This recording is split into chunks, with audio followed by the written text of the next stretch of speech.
Puji Tuhan, saudara-saudara, terima kasih karena kemurahan Tuhan kita dapat jumpa lagi dalam doa pagi di hari yang baru. Terima kasih Tuhan sudah pelihara kita, Tuhan berkati kita di hari kemarin, dan kita percaya hari ini juga Tuhan akan berkati kita melalui firman Tuhan. Hadirat Tuhan kita mau nikmati. Sebelumnya mari kita berdoa. Bapa yang ada di dalam surga, kami mengucap syukur. Tuhan berikan kami kesehatan, kami dapat bangun dengan tubuh yang sehat. Sebelum kami melakukan aktivitas kami di hari baru ini, kami mau mendengar firman Tuhan. Terima kasih Tuhan Yesus, kami mau menikmati hadirat Tuhan dan kami percaya firman-Mu memberkati kami. Di dalam nama Tuhan Yesus Kristus. Haleluya. Amin. Puji Tuhan saudara. Injil Markus pasal 3 ayat 29 berbicara tentang dosa yang tidak dapat diampuni. Saya baca dalam ayat 20 mulai. Kemudian Yesus masuk ke sebuah rumah. Maka datanglah orang banyak berkerumun pula, sehingga makan pun mereka tidak dapat. Waktu kaum keluarganya mendengar hal itu, mereka datang hendak mengambil Yesus, sebab kata mereka, ia tidak waras lagi. Dan ahli-ahli Taurat yang datang dari Yerusalem berkata, ia kerasukan Beelzebul, dan dengan penghulu setan ia mengusir setan. Yesus memanggil mereka lalu berkata kepada mereka dalam perumpamaan, bagaimana iblis dapat mengusir iblis?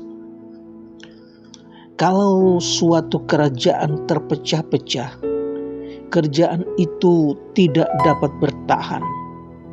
Dan jikalau suatu rumah tangga terpecah-pecah, rumah tangga itu tidak dapat bertahan. Demikianlah juga kalau iblis berontak melawan dirinya sendiri, dan kalau ia terbagi-bagi, ia tidak dapat bertahan, melainkan sudahlah tiba kesudahannya. Tetapi tidak seorang pun dapat memasuki rumah seorang yang kuat untuk merampas harta bendanya, apabila tidak diikatnya dahulu orang kuat itu. Sesudah itu barulah dapat ia merampok rumah itu. Aku berkata kepadamu, sesungguhnya semua dosa dan hujat anak-anak manusia akan diampuni, ya, semua hujat yang mereka ucapkan. Tetapi apabila seorang menghujat Roh Kudus, ia tidak mendapat ampun selama-lamanya, melainkan bersalah karena berbuat dosa kekal. Ia berkata demikian karena mereka katakan bahwa ia, Yesus, kerasukan roh jahat. Saudara, Yesus katakan rumah tangga itu tidak akan kuat kalau terpecah-pecah. Saudara, dalam kisah ini Yesus sangat sibuk sampai tidak ada lagi kesempatan untuk makan siang, bahkan istirahat sekalipun, sehingga keluarga Yesus datang untuk mengambil Yesus karena mereka pikir Yesus itu sudah tidak waras. karena kesehatannya sendiri, dia tidak lagi memperhatikannya.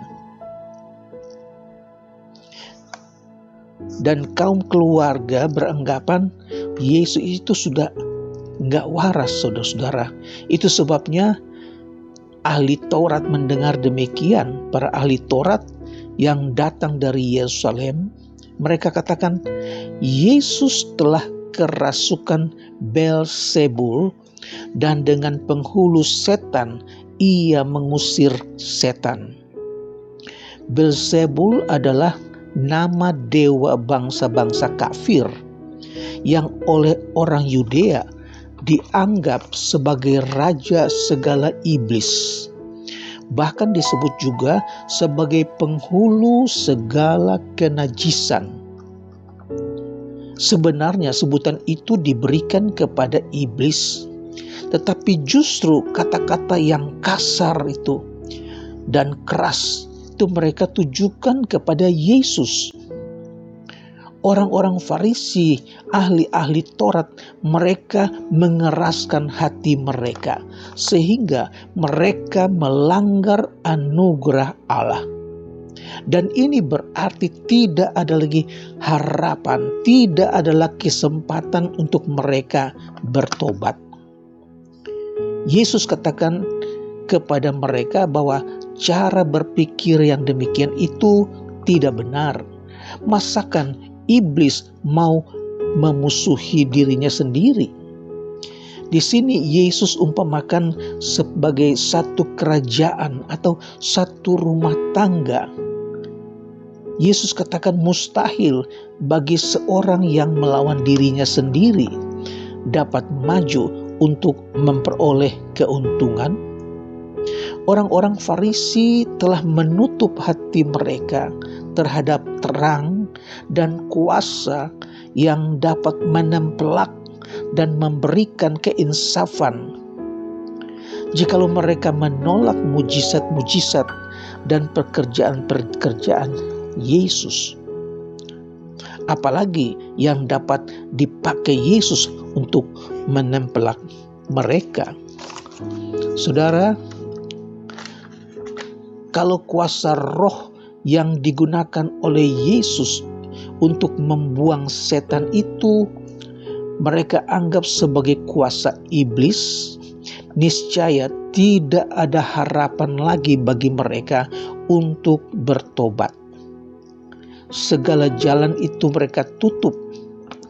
Jika orang-orang Farisi menuduh Yesus sebagai seorang yang memakai kuasa iblis untuk mengadakan mujizat-mujizat, berarti mereka seolah-olah memakai kuasa gelap, menukar kuasa gelap dengan terang, atau mereka telah menukar terang dengan gelap.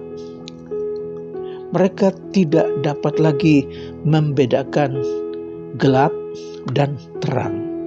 Mengapa? Sebab terang itu tidak dapat mereka kenal, terang itu tidak dapat mereka lihat dengan mata rohani mereka. Dalam Injil Yohanes pasal 1 ayat 9, ia datang kepada miliknya sendiri, tapi miliknya sendiri itu tidak menerima dia. Saudara-saudara, mereka telah merintangi semua jalan yang memungkinkan kebenaran itu masuk ke dalam hati mereka, yaitu melalui ingatan dan panca indera mereka. Dosa seperti ini bukan hanya merupakan suatu perbuatan nyata, melainkan suatu sikap atau keadaan yang menimbulkan perbuatan yang dikatakan sebagai dosa yang tidak dapat diampuni. Tetapi apabila seorang menghujat Roh Kudus, ia tidak dapat ampun selama-lamanya, melainkan bersalah karena berbuat dosa kekal. Ia berkata demikian karena mereka katakan bahwa ia kerasukan roh jahat. Saudara, dalam Injil Matius pasal 12 ayat 31, sebab itu aku berkata kepadamu, segala dosa dan hujat manusia akan diampuni, tetapi hujat terhadap Roh Kudus tidak diampuni. Haleluya, saudara. Kita berdoa supaya Tuhan tolong, supaya Tuhan pakai kita menjadi saksi untuk menginsafkan orang-orang yang tidak percaya supaya mereka bertobat. Tuhan pakai kita menjadi saluran berkat, menceritakan kebenaran-kebenaran firman Allah. Karena hari-hari ini adalah hari yang jahat. Waktunya tidak lama lagi Tuhan Yesus akan datang kembali. Dari media sosial, dari berita-berita yang kita dengar, bagaimana orang-orang yang tidak percaya begitu menghina Yesus. Yesus yang disalib itu mereka olok-olok supaya orang-orang Kristen dipermalukan, saudara-saudara. Ternyata ini bukan membuat orang Kristen menjadi sakit hati, tetapi justru membuat kita berdoa supaya Tuhan ampuni mereka, supaya ada waktunya mereka akan kembali kepada kasih Yesus, bertobat. Dan memang benar, hari-hari ini begitu banyak orang-orang yang bertobat, yang dulunya menghina Yesus, yang dulunya menghina salib. Sekarang justru mereka memberitakan salib. Sekarang justru mereka memberitakan Injil. Walaupun mereka itu dianiaya, diusir, dimasukkan dalam penjara, dibuang dari keluarga, tetapi kasih mereka kepada Tuhan semakin bertambah-tambah. Tuhan kiranya tolong kita melalui firman Tuhan yang pendek pagi hari ini, kita dapat mengenal apakah dosa yang tidak dapat diampuni, yaitu menghujat Roh Kudus. Puji Tuhan, Tuhan berkati kita. Tuhan kiranya memberkati hari yang baru. Tuhan buka jalan buat saat-saat yang kita gumuli bersama Tuhan. Yesus akan tolong. Tuhan buka jalan. Mari kita berdoa. Bapa di sorga, terima kasih ya Tuhan. Kami sudah mendengar firman-Mu. Kami percaya waktunya akan datang.